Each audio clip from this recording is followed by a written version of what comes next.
Hello, hello, it's Monica from Crafting with Quilling Lady and welcome to my 4th day of Easter project.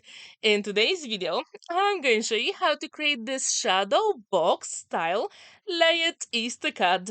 If you like it, let's create it together. First, I'm going to start with a white square and I'm going to add some color. I decided to use Shimmer Gold Series ink from Spectrum Noir called Golden Honey, and that will give me beautiful shimmer to represent light and sun for my project.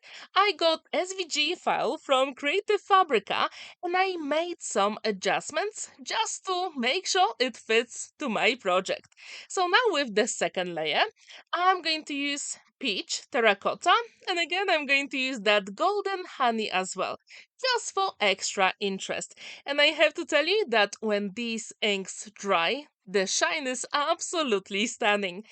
Often to use ink blending for your projects to represent light, please let me know in the comments down below. So as you can see, this is my 4th project, and this time I use my ScanNCut machine to cut all those elements for the cut and layers. And I got the SVG file from Creative Fabrica. And to be honest, there are plenty of beautiful projects you can create for any occasion. And today I decided to play with that file because it is Easter and I really wanted to create something very special. And in the end, going to show you 2 other cards I created with the same SVG file. Now I've got a gray layered, and I decided to add some interest to it. Because I didn't have different gray colors of my cardstock, I decided to use my alcohol marker to add some details. And you can always do it. The choice is absolutely yours. So you don't really have to have silhouettes for every single layer. You can also add some details. So I'm trying to add that shadow inside here, and I think that works really well.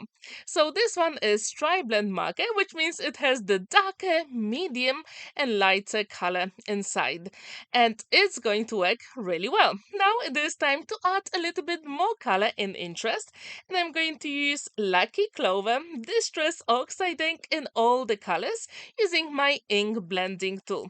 So now you can see the SVG file from Creative Fabrica, the original one, and later on, when you see my finished card, you'll see all the adjustments I made. So if you have ScanNCut or Cricut machines and you use your software for SVG files, you can always make some adjustments. And this is really cool about SVG files. Often do you use SVG files for your projects? Do you have your favorite style? Please let me know in the comments down below. So when this is ready, it will be time for another layer. And I use exactly the same gray cardstock. And again, I need to add a little bit more interest to it. So again, I'm going to use that gray tri-blend marker. And this is really cool. And if you haven't heard about my giveaway, I'm going to give you my colorful Easter collection. And if you want to know all the rules, I left them in the description down below. So the first rule is you need to be a visible subscriber to my channel Crafting with Quilling Lady. Then I want you to watch and comment under all 10 days of Easter projects. Then you can watch and comment any other 7 projects on my channel. Then I want you to download any free project from Buy Me a Coffee website, and I left the link in the description down below. Then, when you have your free project, I want you to leave the name of it on the 10th day of Easter, which will be on the 10th of March. And the deadline is the 15th of March. And all the rules are in the description down below. So as you can see, I added some beautiful gray shadows to the stone or rock, I should say. And now I decided to add even more interest where the dots are. So again, I'm going to use that peach terracotta pearlescent ink, and I absolutely love it. It really gives you that beautiful shine. I'm not really sure if you can see it in the video, but in real life it is so beautiful. And it is super easy to apply it. So, when this is ready, then we can start to assemble all those layers together. Have you ever created a shadow box or shadow box style card? If you haven't, I think it is a lot of fun, and you can play with different color combos. You can also add some alcohol markers for extra interest, like I did with my football card couple of days ago.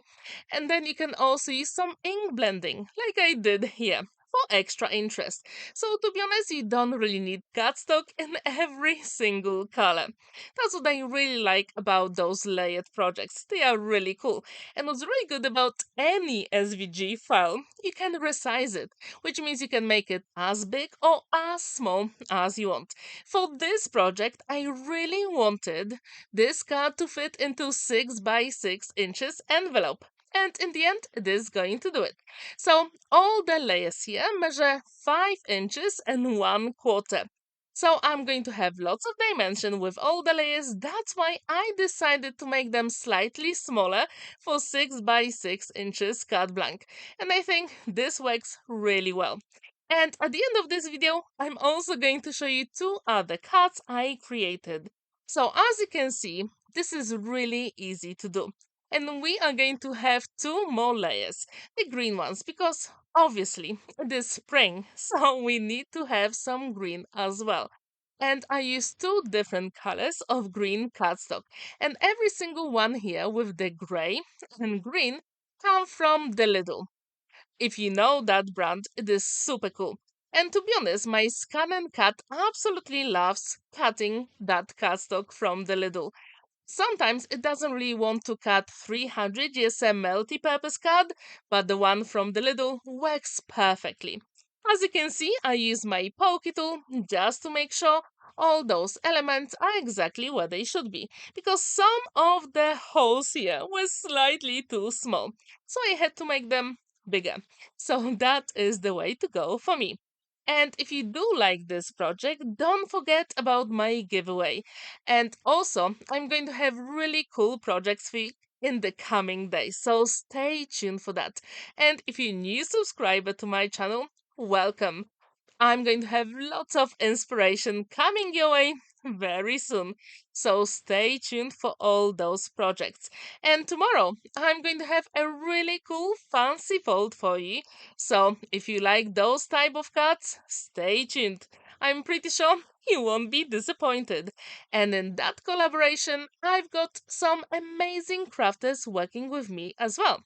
So tomorrow, you're going to see all those amazing projects. So now it is time to add more interest, and again I'm going to use my lucky Clover Distress Oxide ink in some of the areas. So this way I'm going to have like ombre effect. And you know me, you know how much I love playing with color, and this is the way to go for me. So, do you like to use Distress Oxide inks? Or maybe you have different brand that you like to add ink on your projects.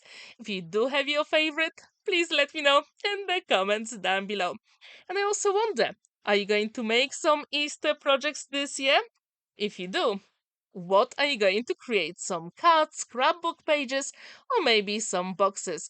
And I'm going to have a really cool box coming your way very soon. And if you haven't seen the box from yesterday, I'm going to leave it at the end of this video, so you don't want to miss it. So again, I'm going to use my liquid glue to apply all those layers together. And for me, liquid glue is the best option when it comes to layered projects. It is super easy to work with, and you do have time to maneuver all those elements. So as you can see, this panel will be nearly completed, but we also need something to finish off the project. So not only I need a carte blanche, but also I need the special person. If we talk about Easter, you probably know who I mean, right? So when this is ready, I've got my 6 by 6 inches carte blanche, it's going to open at the top, and now it will be time to assemble those panels together. Super quick and simple. If you want, you can also use some tape here, and that will be perfectly fine. So it is centered. Now it is time for Jesus. So this one comes from my Elements to Fussy Cut from Colorful Easter collection. And if you'd like to see the collection, I left the links to buy me a coffee where you can see everything. So please check all those links in the description down below. I thought Easter without Jesus is not Easter. So that's why this card is like proper religious themed. And have you ever created a card for someone who's religious? If you haven't, maybe this one is for you. So as you can see, this is really easy. All I'm doing here is to add a little bit of dimension using double-sided foam adhesive. It's always a good idea to put few drops of liquid glue, then double-sided foam adhesive and few drops of liquid glue again, so this way all those elements will be attached forever. And for this card that you can see in this video, I created it for the person who lives in the UK. However, with the two other cards, I created with the sentiment in Polish. So you'll see that in a moment. So now with the sentiment, this one comes from my mini Easter collection, and I've got quite a lot of Easter sentiments there. I use beautiful gold card from Crafter's Companion to back that sentiment, and now it is time to add some more dimension, and the card will be completed. So as you can see, it is pretty easy to create. And if you do like SVG files, I do recommend you create a very cool project for Easter. So, what do you think about it? Do you like it? Please let me know in the comments down below. So, you've got plenty of space to write your message, and the card stands proudly on a flat surface. So now you can also see two other cards I created, and that Jesus is also from my Fussy Cut Elements from Colorful Easter. Which one is your favorite? Please let me know in the comments down below. Thank you so much for watching and spending that time with me. Don't forget to like this video, give it a thumbs up, and subscribe to my channel if you haven't already. And here you can also see my other Easter projects I created this year. Have a wonderful day and see you tomorrow for Fancy Fold. Happy crafting!